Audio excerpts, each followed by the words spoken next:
Welcome to the Commercial Real Estate Podcast powered by First National. I'm Aaron Cameron. With me, of course, is Adam Pawada, recording live here at the Land and Development Conference. Very excited about our next guest. Her name is Sheila Botting, the President of Americas of Professional Services at Avison Young. Effectively, everything that's not brokerage. That's the short version. Sheila, thanks for joining us. Thanks so much.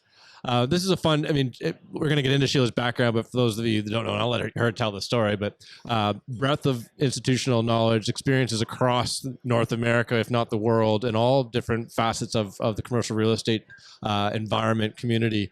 And so we're going to have a really interesting conversation to set the stage about affordability and housing challenges we're facing in Canada, and then, of course, just what's transpiring sort of 30,000 feet in the office market. But first, before we do that, Sheila, we'd love to just hear their story of how you ended up doing what you're doing today.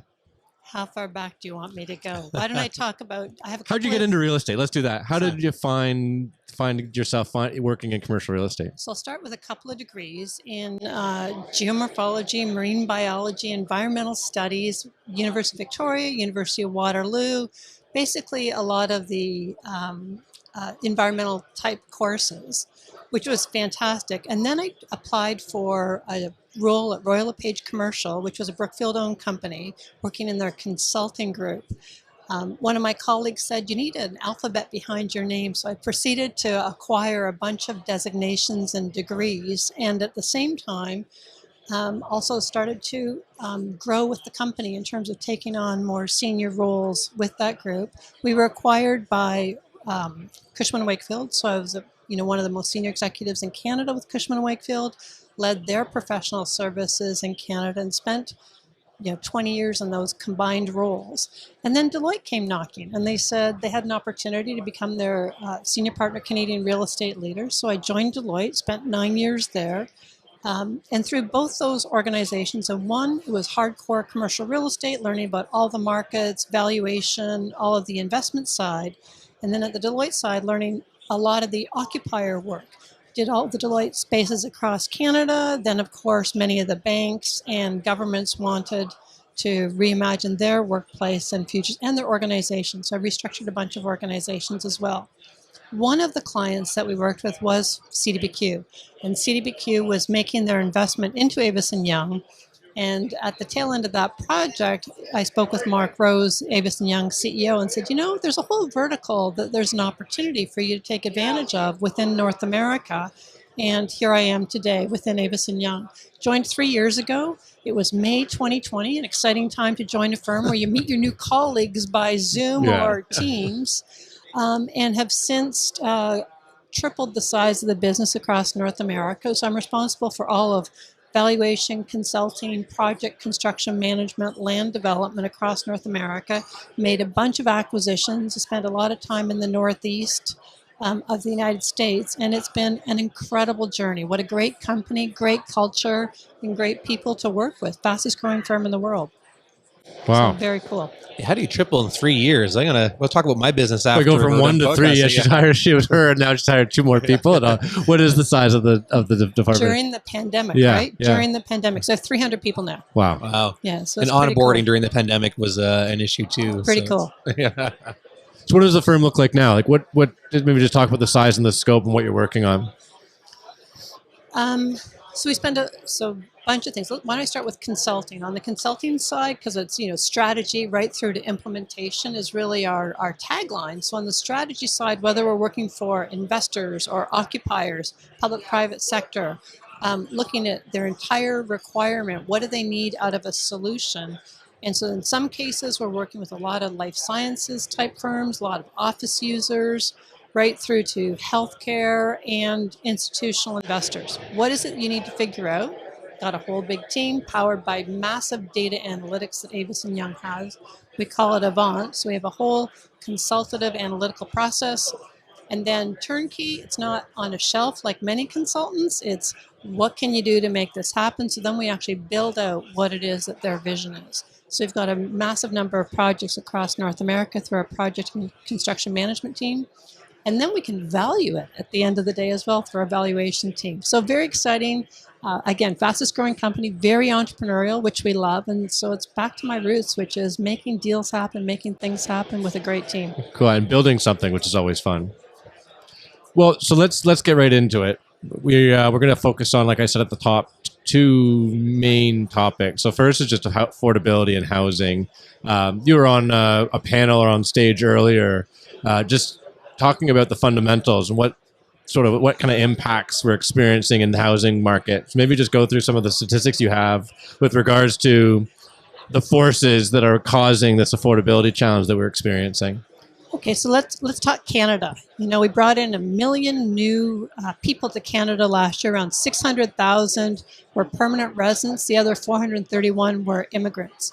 They all need housing. We don't build enough product. All of the folks on stage earlier said we're not building about 100,000 new units every year here in the Greater Toronto market. We're short 100,000? We're way, way behind. So that bid-ask spread and pricing, the supply-demand model is way out of whack here in the Toronto marketplace. On top of that, when you think about the number of cranes in our city, today Toronto has more cranes than all other North American cities combined. We have 238 construction cranes today. Seattle's next with 51, and LA's following with 47 cranes. So we love development in this city. The challenge right now is that we're bringing in all kinds of new residents, not producing enough housing through the system, through the platform. Even with 236 cranes out there. Because it seems like you think if you've got that many developments on the go, I'm assuming, presumably, most of them or many of them are residential, so providing units to the marketplace, but still not enough to account for 1 million new people. Well, you think about it, all those projects would have started when we had ridiculously low interest rates, construction costs were manageable. Now those cranes will have built their product, and as we're hearing at the conference today, because of high cost construction, because of the high cost of interest rates, which you guys spend all your time in, suddenly now there's an issue. Now we're saying we've got a problem in our market. Layer on top of that the efficiency by which we deliver product to the market through the planning and zoning and entitlement process, which is insane. Now suddenly we have an issue. How are we going to solve it? Are we going to see cranes decrease then on the skyline over the next 3 years with these headwinds? So I won't forecast that, although certainly folks asked us to do that. But certainly there's enough pressure across the market to look at a decrease in those cranes. We've got a lot today. And so certainly there is some pressure there. So then you say, okay, what are some of the solutions? So I'll talk about the office market. I'll pivot to that because it, in fact, represents a solution or an opportunity. And so think about downtown North American cities and what's happening now. During the pandemic, it's like somebody threw all the cards up in the air, they're falling, and where are they going to land? So again, I speak to Avison Young and about how we take big data analytics to the market. So what we've actually done is we've monitored all of the cell phone data across the major North American cities. And we said, what is the return to downtown from before the pandemic? And on average, from March 2020 to December 2022, we've now got only a 50% return to downtown across North America. Here in Canada, it's only 47.6%. So we got a long way to go. When everybody says, bring us back to normal, well, I would suggest that, the reality has crept in, and what, in fact, people prefer to do is to work in a hybrid fashion. They only want to be downtown 2, 3, maybe 4 days a week. And so that's changing the very essence of our downtowns. Here in Toronto, we're in fact one of the lowest in North America. We've only returned 39.6%. And as we look at all those North American cities, what we found is that those that have long commutes for people and are giant public transit, where people maybe don't feel comfortable being on public transit again, those are the ones that are affected the most. Again, it goes back to choice that people have to work in a hybrid or virtual fashion, and that's changing the dynamics of downtown. So what's happening? Well, many of the tenants who have their leases expiring, if they're first generation through this process, first generation means that the world has gone digital. We all have laptops. We can work anywhere, anytime, any place, in any way that we want. We don't have to be tethered to our desk processing paper. So if you're an organization saying we can unlock our people and unlock the potential, we can reduce our footprint. So first generation firms can reduce their footprint anywhere from 10 to 20, 30%, depending on where they are in the continuum and what the requirements are. So what's a first generation firm? Well, if you've always had one person to one seat, the old metrics were anywhere from 180 to 250 square feet per person, one assigned seat. And then now in the new world, people are saying we can hotel, we can think about alternate ways of working. And in fact, many of the large Canadian occupiers are doing exactly that. So in that process, you can reduce your office space by having neighborhoods. So if we're all working together, we'd have a neighborhood. So we go to the same place every day. We may just not have our stuff in the same drawer every day.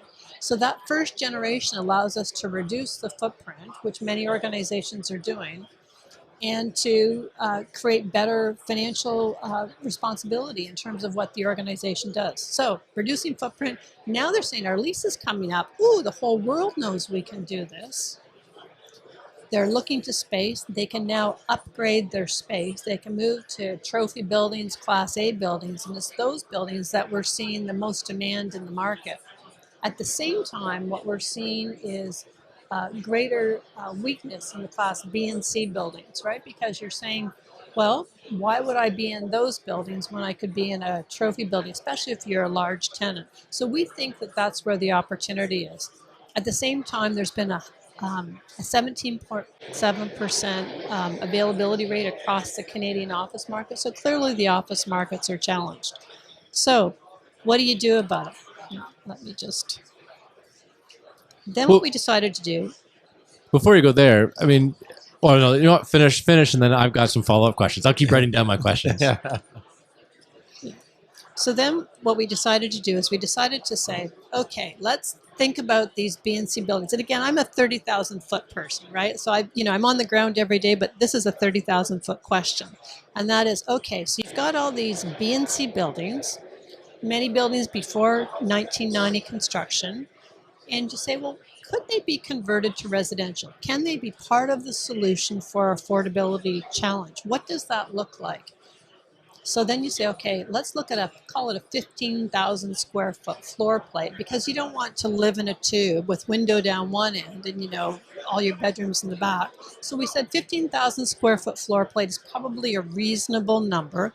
And of that, across the 26,000 buildings in North America, we said about a third, 9,000 fall into that category. Here in Toronto, it represents 900. So we've got now a base of 900 buildings that we could theoretically convert. Again, this is theoretical. You've now got to do the whole financial assessment. Does the math work? Does the construction cost? It depends on the strength of the underlying construction of the building in the first place. Can it stand the stress of the conversion? So a bunch of things. You're exactly right. So you look at the physical asset. What is the cost of conversion? Is it feasible? Does it make sense? Or does it make sense to doze it and pop up something new? But that represents an opportunity for us in North America. It does a couple of things. So you think about our downtowns.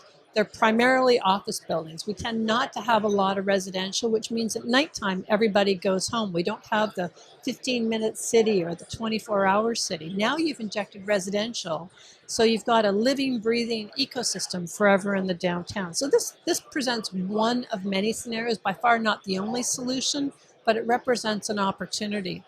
We talked about it on the panel. After the panel, a bunch of people came up to me and said, oh, we've got a building. We'd like to consider this. So it's easy to discount it. But again, I go to the 30,000 foot level. In Calgary, they took advantage of a 30% vacancy rate. They recognized that there were construction issues with the buildings. And so when you do the construction costs, you turn that into a rent. We'll call it the economic rent versus your market rent. There's a gap there. What the municipality did for the city of Calgary, they said, let's mitigate that gap. Let's provide some incentives, some tax incentives for the developers, both to make it happen and then to operate it going forward. So at the same time now, Los Angeles is looking at it. Washington, D.C. is looking at it. So again, it's only one of many tools, but it is an opportunity for our development community that we wanted to raise today as a future. So that's another piece. For the economic viability of that, obviously, government incentives are part of the picture because there's the numbers don't pencil out the same way as if you had a parking lot. You went and bought a vacant parking lot in downtown and built a rental tower. People can make that pencil out. It's thinner, but it does make sense. But in this case, Alberta's making it work with incentives. Would they not have an economic case to do it without incentives? So it depends on where you are. It depends. Of course, it depends on the building. It depends on the location. So here in Toronto, there's a Bell building on Etobicoke that was converted, 15 years ago? That would work. I personally converted a little building out in the West End. That worked. Today, it might be a little bit tricky. We're doing buildings in Boston. They work. So again, it depends on the building, depends on the asset. In Calgary, they had to mitigate that gap. In LA and Washington, they're looking at it. In Toronto, I don't know that anybody's actually looked at that opportunity, which is why it's really important for Part us of it to is the raise. end rents. Like in Calgary, what is it, $2,500 a foot or $250 a foot for end rents, or $2,500 a unit. Sorry, $2,500 a unit for end rents. There you go. In Calgary versus $3,500 in Toronto. So that just very well may make up the difference for the economics. One of the challenges I've heard, Sheila, and I'm wondering if this is part of your scope, is the city infrastructure. Is that office buildings don't have necessarily the same stress on the plumbing, et cetera. They're going in and out of the buildings. If you add 30 toilets and add washers and dryers and bathtubs and all the stresses that an individual unit puts on it, how much of a factor does that go into sort of the decision making? Well, it's huge. It's everything, right? It's part of your construction cost equation. So it goes back to each individual building has to have its own assessment. What works, what doesn't work. You could also layer onto that the parking, underground parking. How much parking do you need for res versus office? What does that look like? There's enough of something there to look at it, but it's certainly not going to work across all 900 buildings in Toronto. Maybe it's 10% of that. Sure. Some order of magnitude. It's a piece and it helps. Like anything helps. Like your point is, we're 100,000 units short a year, so we got to find a way to just chip away at that. Or doze it and redevelop it, right? That's the other option. Which isn't as environmentally friendly, which is part of the challenge that I know we all have to be conscious of. We're kind of marrying the office and apartment conversation. Let's just go back to the affordability for a minute if we can, and then maybe we'll focus on sort of the fundamentals of office that we're experiencing. In your view across North America, one of the challenges we have in Toronto, and you touched on it, it's just the time frames of delivery, right? Everything just takes forever. The zoning is a mess. Getting the density required to make the numbers make sense is kind of really challenging. We were having a conversation earlier today with one of our guests just about, even building on a subway line and getting 10 stories versus the 6 stories it's zoned for is, a 2-year process and requires community engagement, and you're fighting the NIMBYisms. Like it's such a challenge here.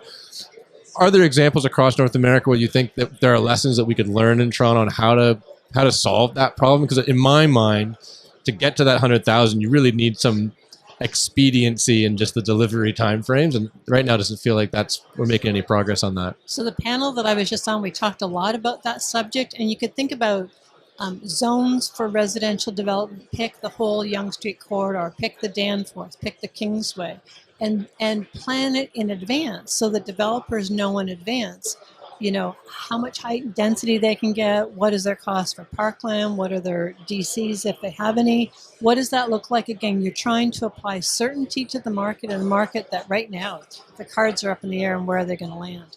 The second piece that we really have to think about is community engagement. Over the last decade, suddenly community engagement is everything. It's one of our ESG fundamentals. NIMBYism automatically plays into that. So how do you manage that process in a very efficient way so that you can actually get a product built out the tail end that's commensurate with the neighborhood and what should be done there? Again, another challenge, but an important consideration to expedite the whole planning process. I don't know the answer to this question. Well, that's why I'm asking it. It's silly. In Toronto, the city councilors have a huge impact on development decisions, right? Obviously, we've heard the word fiefdoms, and I don't think that's necessarily fair. Are there other municipalities across North America, in your experience, where they've made it more of a tribunal, or they've made it more of a committee decision and taken the ground politics out of it? So let's talk Canada. I would think that the smaller cities are able to do it much more efficiently because all of council's involved in the decision. The second you get a large city council, now you have different factions within the council that represent different geographies. So I think somewhere in between is probably the answer. But that is a challenge. That is a challenge through the process. We've always heard Alberta having favorable conditions for development. Is that your experience? I can't comment on No? that. Okay. Fair enough. Fair enough. Let's pivot to just the office market. I have this burning question that I keep trying to figure out the answer to, and maybe I'll just use First National as the best example, Sheila, and then we can run from there. So, we're a company of 1,600 people at First National, and we just got new office space, which we love at 16 York. Our landlord is Cadillac Fairview. In our world, Adam and my world, we're a department of 200 in our commercial space, right? And that 200, those 200 people that's across Canada. So let's just talk about the Toronto office. There's about 130 of us, let's say. Because commercial real estate is so complex, and I think it's not dissimilar to lots and lots of different industries around the world. We like to have everybody in the office because it enforces collaboration. It's efficient. There's learning opportunities. There's career growth opportunities. So we're asking everyone to be in the office a couple of days a week. So Tuesdays and Wednesdays and mostly Thursdays, it's full. It's busy. We've got to have a cubicle for every single employee. Of course, Mondays and Fridays, it's empty. It's ghost town. Are you seeing other companies having these types of experiences, and how do they manage that? Because you think about you need the footprint for 2 days a week. What does that impact have on office user experience in the future? So clearly you needed to bring on board great consultants to help you out Yeah. through that issue. So let's talk about the pandemic, right? We learned that work is the what you do, not necessarily where you do it. We can work anywhere, anytime, any place with anyone in any way that we want. So that's the whole world out there. Many were moving down that path long before the pandemic. Right? And we were too in certain parts of our business. There are parts of our business though that need full office experience. I think that's the challenge that I'm trying to highlight here, right? That there's because you can't just say, well, we'll just have 50% of our office and we'll have 50% occupied all times, right? Because you can't have everybody there at the same time. So there is a science to this as well. I know we in our real estate industry, everybody has an opinion. I like my office. Up on stage, somebody said, Sheila, when are we going to go back to normal? It's like, well, we are normal. This is normal.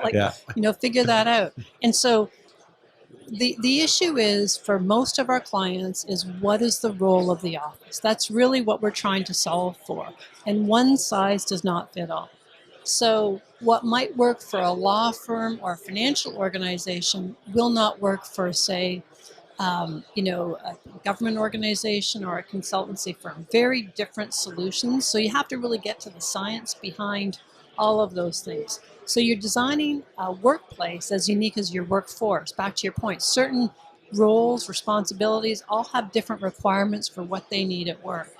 At the same time, many of our clients are also rethinking their footprint. How big does it need to be? Where does it need to be? Can we have downtown, suburban, near shore, onshore, offshore? What does that whole dynamic look like?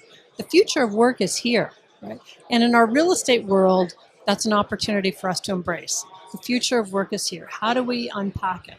So if you think about the before scenario, you talked about a strict hierarchy in terms of your corporate organization. There was, a pyramid structure in place, more like the military, the army approach.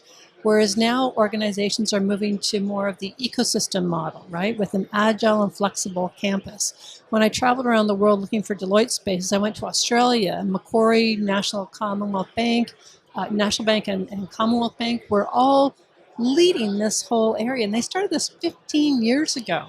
And so there is a play, there are some case studies globally that work around that space. So again, it's calibrating and designing your space for your office based on the way people work. So to your point, some people need to sit at their desks because they're managing paper all day. The legal industry is one of those areas. But now they're slowly digitizing, and the lawyers now want to have the ability to also work from home. You could argue in our real estate world, because of the paper documentation, the pandemic forced our folks to move to a digital world. So that's really dictating what the output looks like.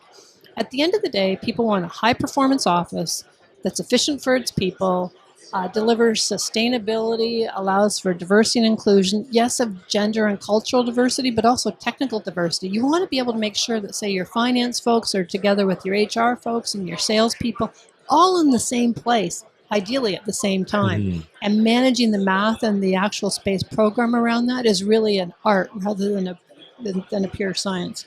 And of course, making sure that we've got technology and we've got a huge viable opportunity in the office. So for office leaders, managing directors and others, how do you create this experience so that people want to return? What does that look like? So we're hearing a lot of professional development days, guest speakers, pizza days, sushi days, let's go, to a game tonight days, all kinds of different things to get people to return to your office. So now to answer your question, Tuesday, Wednesdays, and Thursdays are often the biggest. So we have giant technology programs where people can configure how and where they want to work during that day. Because you might be in the office, but you're not sitting in that seat. Before the pandemic, the average seat was empty 50% of the time. So you're in the office, you want to be able to use the office, you just don't need to stay stuck to your seat every day. So that's what the new paradigm looks like in these new office environments. Very exciting days ahead, and it's change management, right? It's changing for everybody. How do you go through a transformation of change management to make sure everybody's on the same page at the end of the day? Hybrid is clearly the runaway favorite model. If we look back, 18 months ago, 12 months ago, there was a lot of people giving lip service to the idea of 100% remote. And there's a few examples of that. Obviously, Shopify being probably the most high profile. What's your opinion of trying to operate an organization in a completely remote environment in a widespread use? I think we've all accepted the fact that we're not going to have half of our businesses working remotely, which was kind of some of the more extreme forecasting from 12 months ago. But what do you think about businesses that do try to operate 100% remote? So earlier this morning, Benjamin Tal gave a great analysis of how all of our white-collar people can now work anywhere, anytime. So our white-collar people, rather than working at Starbucks, like some folks would have, university degree people may have been working at Starbucks before the pandemic, suddenly now they can work in New York or Singapore or Vancouver, Calgary, or LA. They're not stuck in a downtown office somewhere. So that's, one of the big benefits and opportunities. For the working hybrid, I think that's table stakes. Most employers have to do it. Now you say, okay, how does my leadership team wrap their head around it? How do I lead? What does that look like? So as a leader, when you are in the office, you're in the office. You're present. You're probably sitting in the cafe or the barista part for a big chunk of the day. Yeah, as visible as you can be. Because all the young folks want to see you because you're cool. So that's a really important piece to that. But then equally allowing your people to work in a hybrid fashion. So you have to now manage differently. You set up your Monday morning meetings virtually rather than in person, but maybe your Thursday meetings are in person. So you have to be very thoughtful about how you drive your meeting schedule to make sure that the in-person experience is as good as your virtual experience. Today many of us go downtown Toronto or any city in North America to sit on Zoom or Teams all day. So that's not a great use of everybody's time, right? Especially if they're commuting an hour and a half both ways. So think about that. So those of us who are commuting, if it's 3 hours return trip, you're saying I can get part of my life back, or better yet, I end up working longer. So my employer is actually benefiting because I'm working longer at the end of the day, and they have Blur's Day, right? It just goes on forever with your work environment. Blur's Day, I like that. So I hate that, but I like it, yeah. So everything is changing, and it won't be the same old. It's up to us to come up with a new thought about what it is that we want. And so we're working with many organizations to help them through that, and technology is absolutely part of the solution. So, you said you've had a lot of experience with the users of Office, and I think that's kind of where this question is focused. As a user, if your office provider, if your landlord is offering more sort of attractiveness, what sort of looking for, experiential office experiences, office use, whether that be gyms or rooftop, what did you call it last time? Rooftop trampoline parks. Yeah, right. Like, is that? Do you think that's where the office market is going in order to attract these tenants? Because then the landlord's playing a part in the employee attraction to make the office a fun place to be? Absolutely. Or is that because some of the responses we're getting is, well, no, that's the tenant's responsibility. I'm just providing the box for them. So a couple things. So one, the building owner, landlord, has to invest in the experience of the common spaces for the user. Period, full stop, the end. That means that lobbies, instead of being sterile marble, you're seeing all these baristas opening up, and the food experience, and having different events for different seasons. And so I think the impetus on the landlord is to provide that experience for their tenants for the building. Having fitness centers in the building as a tenant, really important, so that gives you an option. Or if you've got a large downtown campus of buildings, within that campus, some also have daycare. So it's actually curating the employee experience for the employer as part of your physical infrastructure. Then you get into the user space, and the larger users are already doing this. Look at the banks, look what they've done, look at where I was at Deloitte and all the others.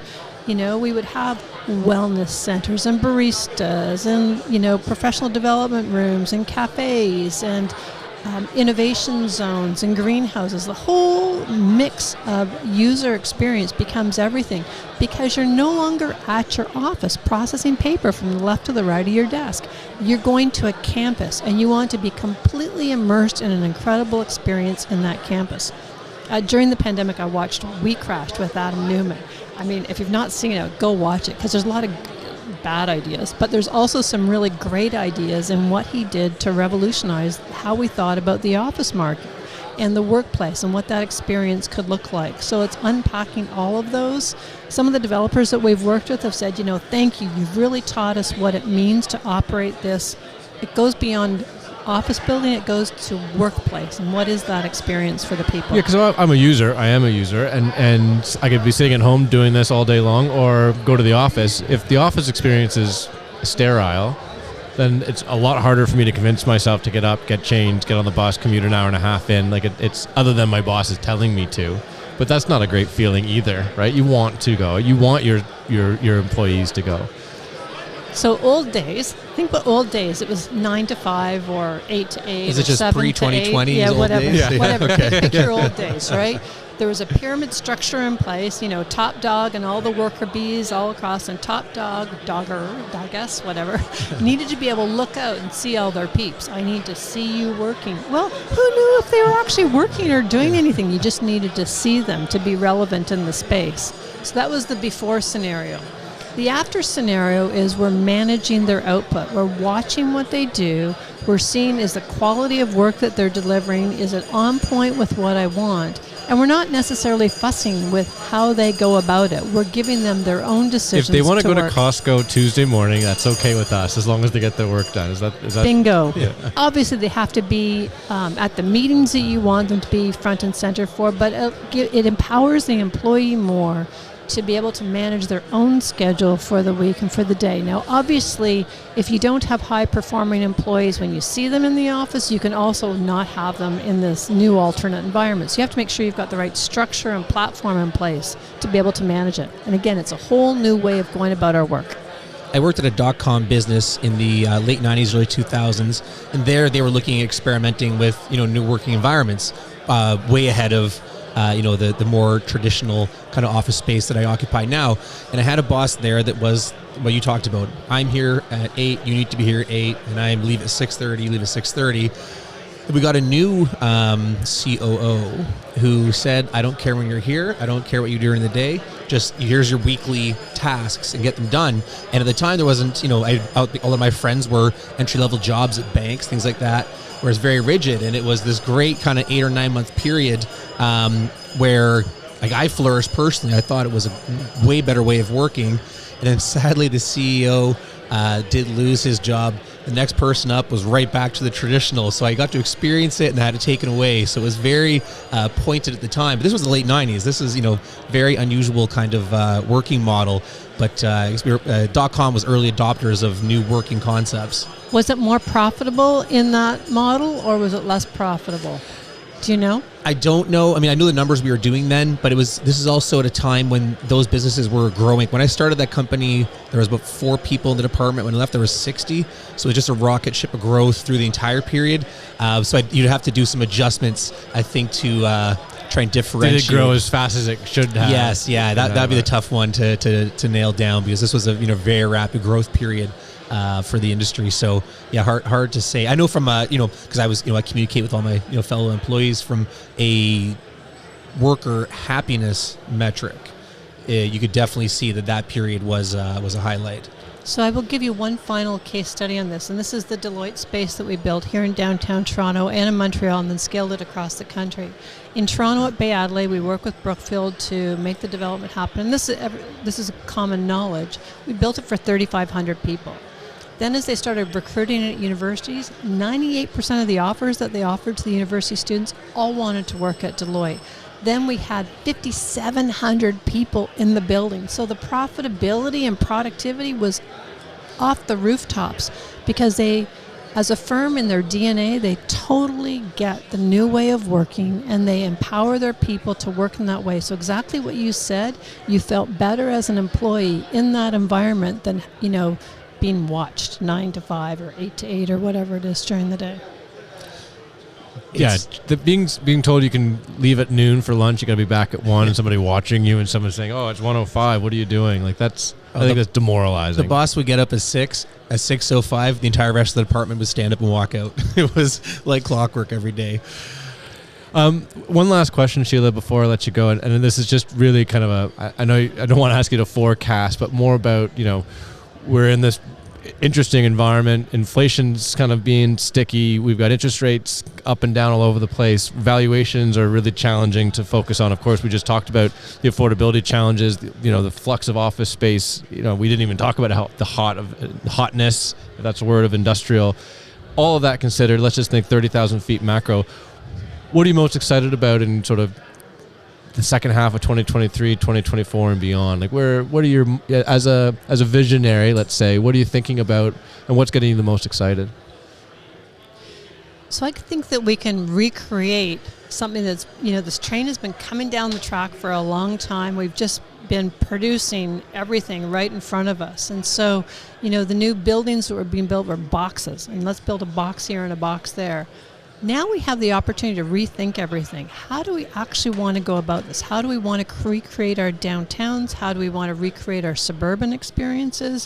What is it we want as a community, and how do we rethink that growth and opportunity? How do you suddenly maybe transition some of these traditional office zones to be more mixed-use zones? I think that's an incredible opportunity. I think that becoming much more creative and innovative is really important. Our industry is fairly traditional. We've not really jumped forward with digitization. I think that's another opportunity to modernize our industry so that we're more efficient when we're building buildings out in the marketplace, so that we're making things happen, smarter, better, faster. So the more things change, the more we have to change them for the future. In terms of, will there be the same number of cranes next year than this year? That's certainly, I'll call it a Benjamin Tall topic, because, as he's talking about interest rates potentially remaining this high through till 2024, that's going to affect the rate of new development. When you think about, the entitlement process taking longer, I think that our political process needs to be more efficient. I think there's so many unknown variables, but if we think about the art of the possible rather than the yeah buts, I think we'll be much further ahead. And I think the time has come for our industry to provide the great leadership that we always do and say, here's our way around toward this solution. I couldn't agree more. And within our industry, there's a lot of low-hanging fruit, with immediate rewards for changes. Historically, commercial real estate founded in creativity and innovation, which I think is the ultimate message. Yeah. Sheila, we are out of time, but we appreciate you coming by to spend time with us at the Land and Development Conference. Thanks, of course, First National for powering the podcast. But Sheila, hope to have you back on soon. Thank you so much for the opportunity. Yeah. Really appreciate it. Love the conversation, too.